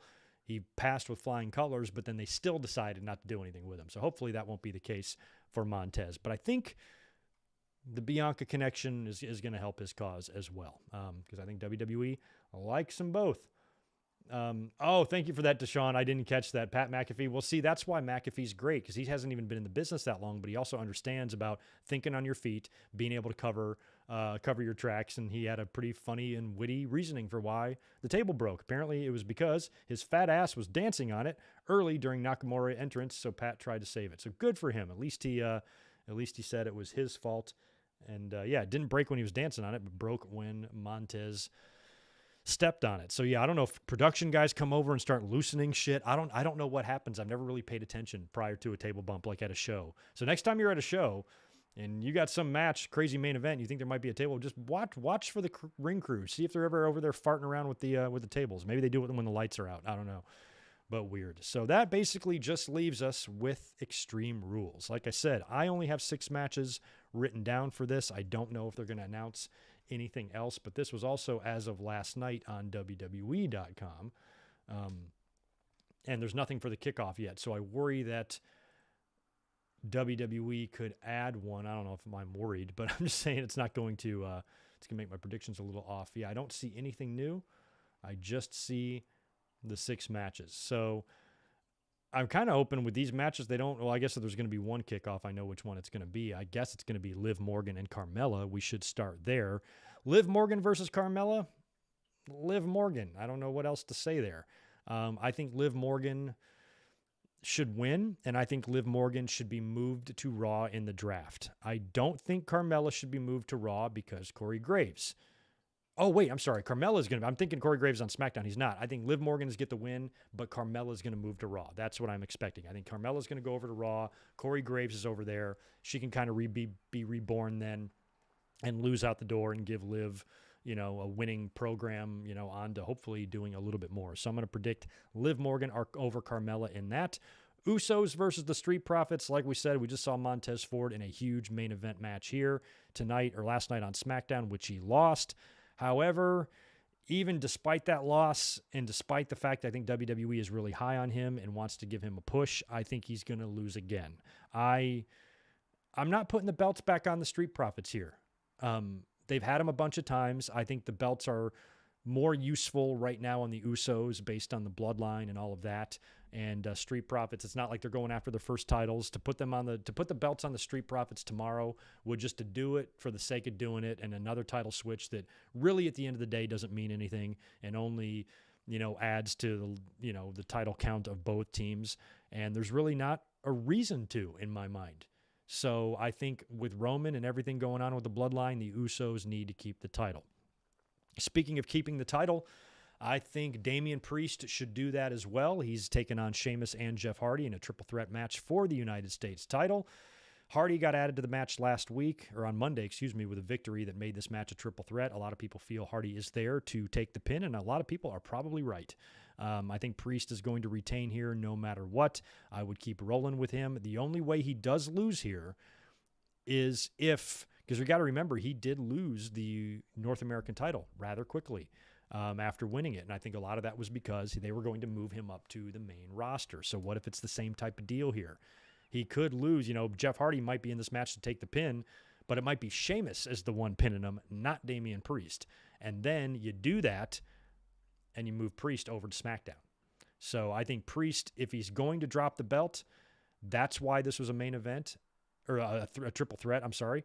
That's why they changed it from a one-on-one to a triple threat. And the only way Priest loses is if he goes to Raw in the draft. To SmackDown in the draft. So mark my words, if he drops that title tomorrow, he is going to be a SmackDown competitor by Friday. If he hangs on to the belt, then I think he remains on Raw. But I still have him winning here, although now that I've laid all of that out in my head, I kind of think it's fucking possible. Well, no, he'd have to get a return match the next night. No, but I'm still going Priest. I think Damian Priest can hold on to the title. They're very high on him.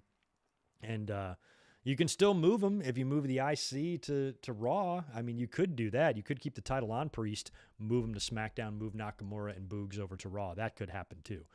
So I suppose Priest could still move without losing the title in the draft, but I think you'd have to replace it with the IC title in order to balance it out. So I'm going Priest to retain. You guys, so that leaves us with 3 title matches left. 2 women's title matches and the main event. I told you at the top of the podcast here at the beginning that I am predicting 1 title change for this show. Only 1. Can you guys guess which one it is?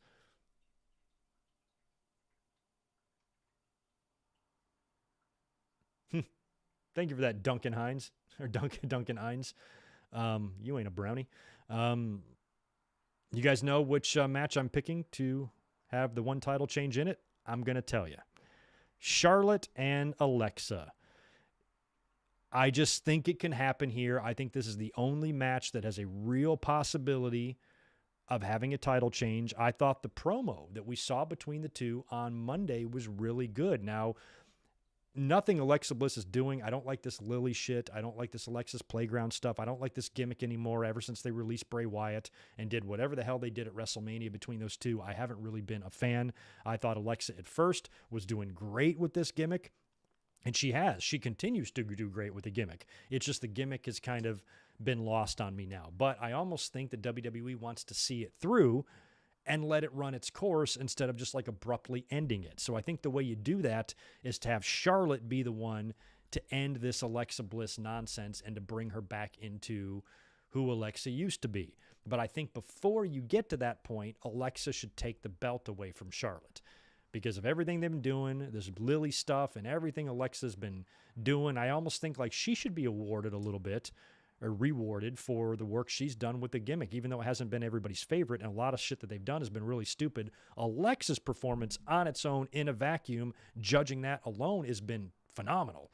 And she's been through a lot of shit. She had to deal with Bray Wyatt getting released, which she was not happy about. Her pig died, which was very traumatic for her. And she had to continue doing this level of work in a gimmick that you can't really phone in and autopilot. You have to be balls in on this, if you want to have this type of persona. So you can't just show up to work one day. I'm like, I can just walk through this match or this promo. You got to be ready to rock. And she's been there doing it every week. I think that at Extreme Rules, she should find a way to do some weird shit and pull some weird shit and get the title away from Charlotte and become champion. But I think her run should end before we get to Survivor Series.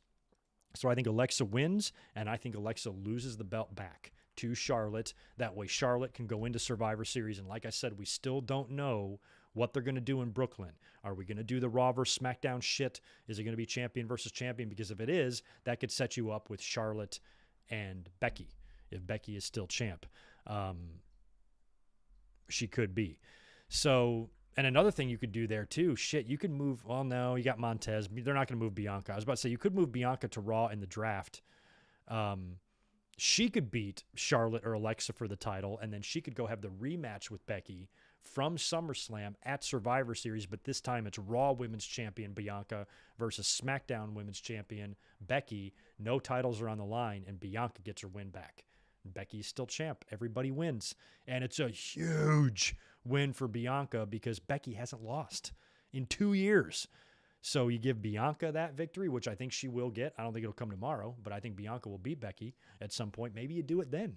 You could do it that way. But I think Montez and Bianca are going to have to stay on the same brand. So if Bianca moves to Raw, Montez will go with her. We'll see. But that could be a scenario that they do there. But I think with Charlotte and Alexa, I think I would give Alexa the belt so she can do the funny playground shit with the belt and actually pay that off. And then you start undoing everything. Then you slowly have Alexa turning back into who she used to be. Charlotte obviously is going to want another championship match, which means you're going to add another title to Charlotte's legacy, which I'm sure just thrills the fans and puts the belt back on her, but also this might be the program. I think if any program is going to be the one to do it, it should be this one, since Charlotte kind of is your strongest female you have. And right from the start, a lot like Shayna Baszler too, she has not put up with this goofy playground mind game shit with Alexa Bliss. She's not scared of her, not scared of her doll. Alexa can go fuck herself with this. But maybe Alexa is able to pull something off in the match that's just spooks Charlotte enough to cause enough distraction for Alexa to get the win. And now Charlotte's mad. She wants a return match. She gets the belt back. And in the process, exercises this demon that's in Alexa, and she becomes back being regular Alexa Bliss again. And that's kind of where I think this should go. So that's why I'm picking Alexa Bliss. I have a feeling there's going to be no title switches tomorrow, but I figured I better at least predict one. And I think this match is really the only chance we've got. So I'm picking Alexa Bliss to win the Raw Women's title from Charlotte tomorrow at Extreme Rules. There you go. So that kind of spoils the last two matches. Becky Lynch taking on Bianca Belair. And like I said, nothing but the main event has got a stipulation. So why is this match or this pay-per-view called Extreme Rules and there's no stips? There's no crazy shit going on here. It's just matches. Like, why is it even called this? So Bianca versus Becky Lynch. I think Becky Lynch is going to retain the title. Bianca got the best of her last night, and ran her off. I think that Becky is probably just going to retain in this scenario, but I do think Bianca has a victory over Becky Lynch coming up, and it's always about, the stage. It's always about where they decide to do specific things. That's what I always talk about whenever I do podcasts and whenever I predict matches. I'm like, when you think about it, Becky has not lost in a long time. She hasn't lost since the shuttle exploded. It's been forever.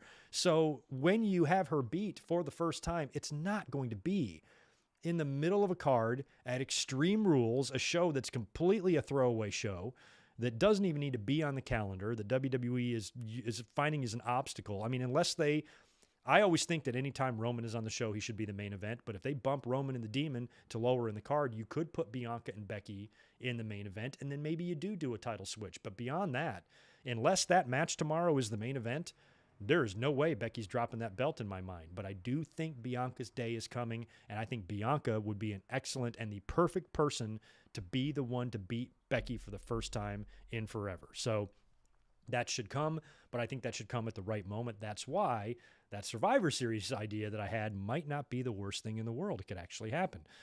So we'll see what happens there, but I got Becky retaining the title. And finally, in the main event, Roman Reigns versus the Demon in an Extreme Rules match. So this is a real-for-real Extreme Rules match, so at least there's no stipulation here. How is Roman losing the belt? And before he goes into Crown Jewel to face Brock. How does that happen? I mean, this is an Extreme Rules match. They have teased on TV that Roman seems to be very concerned as to whether or not Brock is going to be at Extreme Rules. Brock could show up, beat the fuck out of Roman, and allow the Demon to beat him and win the title, but I just don't see that scenario. I just don't. So, the Demon looks like he'll be taking his first loss in the WWE. I know he has lost in NXT, but do not believe he's been beat in WWE yet. This will probably be it, and Roman Reigns will... What do you guys think? Is Roman just going to get the win? It's an Extreme Rules match, so how are you not going to have 100 fucking people out there? I feel like you're going to see the Usos. I feel like you could still see the Street Profits come out. You could see Brock Lesnar. I wouldn't be surprised if we did to set up the Crown Jewel match. It's very possible. So we'll see. But in the end, I think Roman has to walk out with the title. Although since it's an Extreme Rules match, anything goes and anybody can jump in there. Anybody who wants to can jump in that ring and affect the outcome in some way. So we will see what they do tomorrow. But just to recap, Liv Morgan over Carmella, Usos to retain over the Street Profits, Damian Priest to retain over Sheamus and Hardy, Becky over Bianca Belair to retain the SmackDown Women's title, Alexa Bliss to win the Raw Women's title from Charlotte, and Roman Reigns to retain the Universal title against the Demon. A couple of possibilities, however, there. We could see... we could see Priest lose the title if they decide to move him to SmackDown in the draft. That might be why they put Hardy in that match, so he could take the pin. Sheamus could pin Hardy. He could get a return match on Monday against Damian Priest, and he causes some shenanigans or cheats to get away with it, or gets himself disqualified or counted out, and scurries his way out of the building into a running car and to his house where he puts the title in the refrigerator. And then on Friday, Damian Priest goes to SmackDown, and that issue is over. Or Priest could continue to roll and retain and continue to win. We'll see. That's the only asterisk I have there. Hardy being involved in that match. Because I don't think there would be a reason for them to protect Sheamus at this point. Sheamus is great. I've never liked Sheamus more than I have in the last year. Maybe other than the time he was in the bar. I loved Sheamus when he was in the bar, and I love Sheamus now. But even as much as I love Sheamus, he loses sometimes. And I don't think it's really that big of a deal to protect him so Hardy can take the pin. But I can see that for Damian Priest, since he really hasn't lost yet. And if they've got other plans for him that doesn't include the title, they might not want to beat him right now. So that might be why Hardy is in there. So keep an eye on that match. That one I'm a little bit uncomfortable with my pick. But the rest of them, I feel pretty positive. And if Damian Priest does wind up dropping the belt, then I don't think Alexa Bliss will win the title. I think one title change max is what we get tomorrow. So we'll find out. But like I said, if you guys would do me a favor, and I know most of you do, go over to Twitter, follow me at Good Mic Work. If you would like to give me updates tomorrow, play-by-play shit, anything like that going on during the pay-per-view. Hey, Good Mic Work, this person just won or this happened. I don't care about spoilers. I'm not interested in watching it all fresh when I get home. I just want to know what happened. So if you want to shoot me updates on Twitter, you can do that. And I will be home tomorrow night, probably right as the show is ending, and won't be able to come up and do a review. So I apologize for missing a pay-per-view. Very rare occurrence here on the channel that I'm not home to watch one, but life sometimes happens. I will be back on Monday for a full review of Monday Night Raw, and we'll be touching on Extreme Rules and the results of all of that, and what we're looking at heading into Friday's draft. We'll probably also preview Dynamite, that sort of thing on Monday, and that's that. So I have got to get out of here. I still got a job to do. I got to go to my job, my career, bring home that bacon. There's bacon there, and I got to bring it home. Smash that thumbs up button out the door as you're leaving. Make sure you subscribe and tap that notifications bell so you can know when I upload content. It's very important. Thank you, everybody, for hanging out with me today. Have a great rest of your Saturday and have a great Sunday tomorrow, and enjoy Extreme Rules. I hope, for y'all's sake, it is a great show because I want you guys to be happy and I love my listeners. So y'all take care. I will catch you Monday night